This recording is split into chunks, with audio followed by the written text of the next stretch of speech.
les choses, leurs parents ne sont pas au courant. Donc il faudrait qu'on sensibilise, qu'on sanctionne, qu'on dénonce aussi. Il faut dénoncer.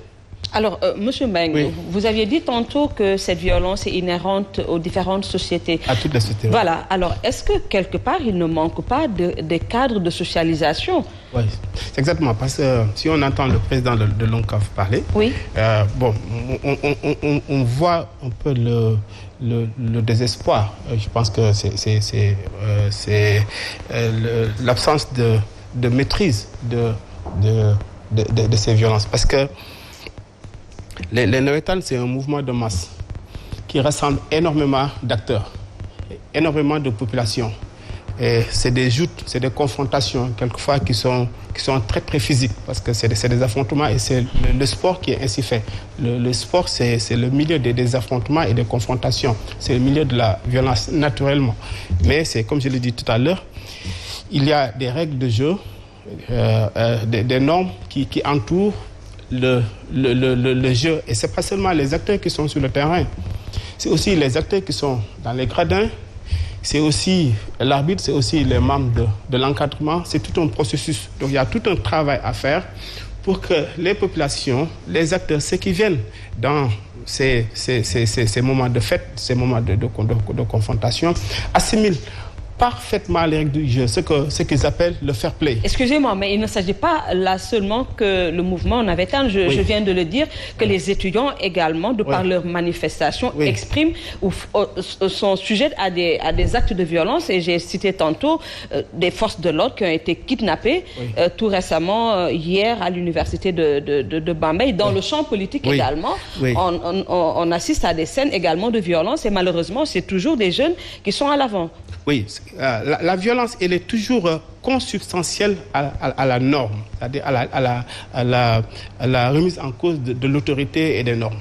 Si à chaque fois que vous voyez une manifestation de violence structurelle, parce qu'il y a des violences circonstanciées, occasionnelles, mais quand c'est des violences systémiques, c'est des violences structurelles, c'est-à-dire qui demeurent dans le temps et dans l'espace et qui concernent un grand nombre de personnes, c'est que quelque part, il y a une remise en cause de ces normes. C'est-à-dire ces personnes qui, dans leur entendement, n'ont pas de recours.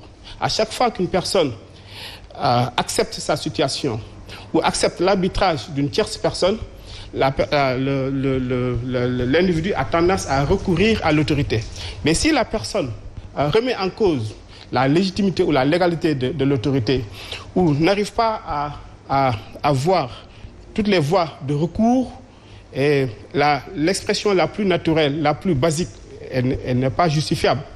La plus basique, c'est de se faire entendre par la violence. Donc, ce qui explique un tout petit peu les mouvements de violence structurelle permanents dans les universités, c'est que ce sont les seuls moments où, effectivement, les étudiants, ces acteurs, arrivent effectivement à être entendus. Souvent, les autorités développent des carapaces, n'arrivent pas à communiquer avec les étudiants et surtout n'arrivent pas à asseoir leurs autorités. Je pense qu'il y a un problème d'autorité, un problème de légitimité, un problème de canaux de communication pour effectivement arriver à faire comprendre à l'acteur, à l'étudiant, sa situation. Donc souvent, c'est des situations de rébellion, de révolte et surtout, l'étudiant a l'impression qu'en face, il n'y a pas d'interlocuteur. Ou bien, dans le temps, dans le passé, la seule manière par laquelle il a été entendu, il a été compris, surtout il a été pris en charge dans ses revendications les plus légitimes, c'est cette voie-là. Donc ça renvoie à quoi? Ça renvoie à l'absence d'instance naturelle pour dialoguer, pour légitimer sa situation. Les cadres de socialisation dont je parlais tantôt. Les cadres de socialisation pour tous les acteurs, mais aussi des gestions, des ressources, n'est-ce pas, du groupe, des ressources du groupe. S'il n'y a pas une gestion transparente, s'il n'y a pas la transparence, s'il n'y a pas la légitimité, s'il n'y a pas la légalité, s'il n'y a pas l'écoute, tous ces cadres-là, en plus de la socialisation permet simplement à l'individu de comprendre les normes, de les assimiler, n'est-ce pas, et d'accepter toutes les situations, n'est-ce pas, aussi bien favorables que défavorables. Ça, c'est les cadres de socialisation.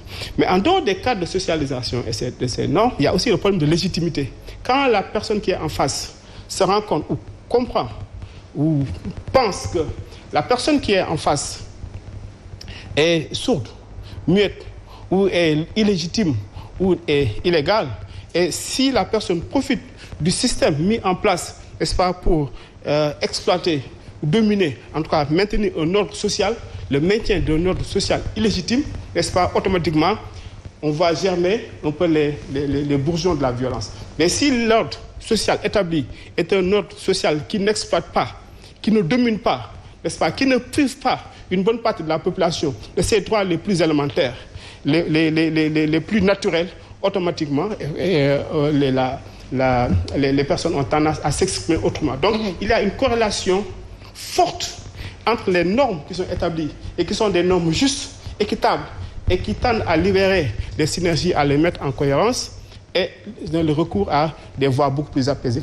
Donc, plus il y a des normes qui dominent, qui maintiennent un ordre social dominant, exploitant, n'est-ce pas, au profit d'un groupe contre un autre groupe, automatiquement, on voit légitimement, naturellement, émerger ce type de violence. Donc, on est aujourd'hui, sur le plan politique, comme sur le plan social, à des remises en cause d'un ordre social. La remise en cause d'un ordre social, pourquoi? Parce que une bonne frange de la catégorie, des catégories de population perçoivent les normes qui les régissent comme des normes dominantes, comme des normes qui exploitent, comme des normes qui empêchent effectivement à ces catégories effectivement de voir le Alors, M. Kane, M. Mbengue tantôt a parlé de l'acceptation de l'autorité, de la légitimation du pouvoir de l'autorité comme cause de cette violence, mais qu'en est-il de l'éducation également? Est-ce que également l'éducation ne fait pas partie des causes de cette violence-là? Mais je ne suis pas sûr que ce que M. Mbengue a dit, c'est ce qui a amené les violences au niveau du Navétane. Je ne suis pas sûr. Pas seulement au niveau du Navétane. Il a fait vraiment non, je sais, c'est un diagnostic global, voilà, mais dans tous les secteurs. Par rapport au Navétane, par exemple, il n'y a pas un problème de communication. Donc, je parle pas de communication. Par rapport au Navétane, pour rebondir, ce que j'ai dit par rapport au Navétane, c'est que le Navétane, comme les NAM, sont liés au fair play. C'est-à-dire que tous les acteurs doivent accepter les règles du jeu. Les règles du jeu. Or, dans ces mouvements-là, il y a des catégories de personnes qui ne comprennent pas et qui n'acceptent pas encore les règles du jeu. Par exemple, par rapport à un arbitre qui a sifflé un penalty, que ça soit normal ou pas, dans d'autres circonstances, par rapport à certaines équipes de haut niveau, la décision elle est acceptée. Parce que ces personnes sont socialisées. Mais dans ces milieux populaires, souvent, c'est la passion, l'émotion qui l'emporte sur là. Parce que tout simplement, ces normes-là ne sont pas assimilées. Les règles du jeu ne sont pas assimilées. Je viens pour gagner et je repars. Dans le milieu de la lutte, c'est pareil. C'est-à-dire les personnes qui viennent, ils ne viennent pas